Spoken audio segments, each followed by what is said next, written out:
Now another way that you might see your code written is, you might see this. It's kind of the same way of writing. If our mouse button is pressed, or it's the same as true, which means we click it, print it. So let's hit Control S just so you can try that, and press play here. And you can see it still registers the same thing. See that? All right, now let's uncheck play here. Let's take a look at writing some code that's going to make our character jump. So with that prefab selected, what I normally do is I'm going to go to Game Object, Create Empty, and it's going to create it's just going to be my container for all of the ground elements. So I'm going to grab this guy and drop him on here, and that way I can easily hide it or make all of them invisible. So now I'm going to select ground prefab. I'm just going to hit Control D, and let's see if we can, I should have adjusted the pivot, but let's do this, select both, let's kind of drag this on. We are going to play with the camera a little bit. All right, kind of expand that out too. And let's grab our hero, just kind of bring him a little bit closer to the ground. Actually, let's just bring all of them closer. Oops, we don't want to move. We don't want to grab our camera, we want to grab our alien and our ground. Bring that a little bit lower, there we go. All right, so let's jump back into our player controller script and let's start scripting out some code that's going to mess with that rigid body. And remember, the rigid body is what dragged our alien down. So a couple things I want to do is, and let's change start to awake. Awake runs before any of the physics calls. And what I want to do is, right off the bat, I'm going to control how much force the character uses to jump. And by writing public, it allows us to see this variable in the viewport. So like I said, this is not a, we'll start off with 6F. I'm going to try any arbitrary number, but this is not the beginner's tutorial, but before this you've already watched my other C# ones. And then I'm going to do a private, which is I want to hide, I'm not going to make this visible in the viewport, but rigid body 2D, that's this guy. And I'm just going to give it the variable name rigid body.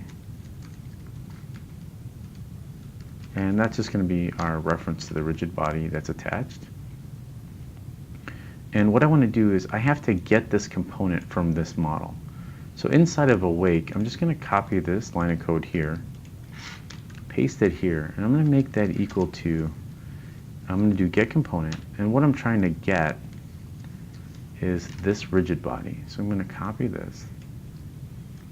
So what this line of code does is it actually gets, you know what, let me make this public actually, just so that you can see that working. So now if I save this, and I click on my alien, you'll see that it hasn't plugged in, come on, update. It hasn't plugged anything in there, but because I use that get component, it plugs it right in for me. See that? All right. So now what I want to do is I'm going to compartmentalize my functions, right? So, and it's kind of a good practice to do this. So I'm going to create a function called jump. So void jump, and inside of jump, I'm just going to add some force to that rigid body. So rigid body 2D, or I'm sorry, rigid body, which is that variable we created up here, which is referencing that rigid body that's attached, dot add force, and then this takes two parameters. So it takes a vector, and what this is I'm just doing up. So wherever we push our mouse button, we're going to call this function, and it's going to add force to the top. And the amount of force that we're going to send it upward is based on that jump force variable we created. And I made it public so we can edit it. Now, now the second one handles how that force, which is that jump force, is handled. We're going to use a force mode 2D dot impulse. And the way that what impulse essentially is this is mostly used for explosions or collisions, but once our character jumps, it adds a nice little amount of the press. It sort of controls that fall off. So we've created this function. Let's go ahead and call it by, and I'll delete this line. I'll just paste this in there. We're going to call this every time we push the left mouse button. So let's test our code to see if that works. So I'm going to press play.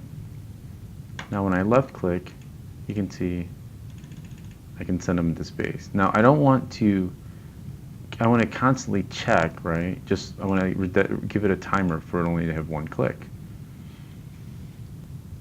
Now I don't want my character to jump in the air. I want it to do it once. So what I'm going to do is check whether or not this character, based on the him coming down, is grounded, which means if it's hitting the floor.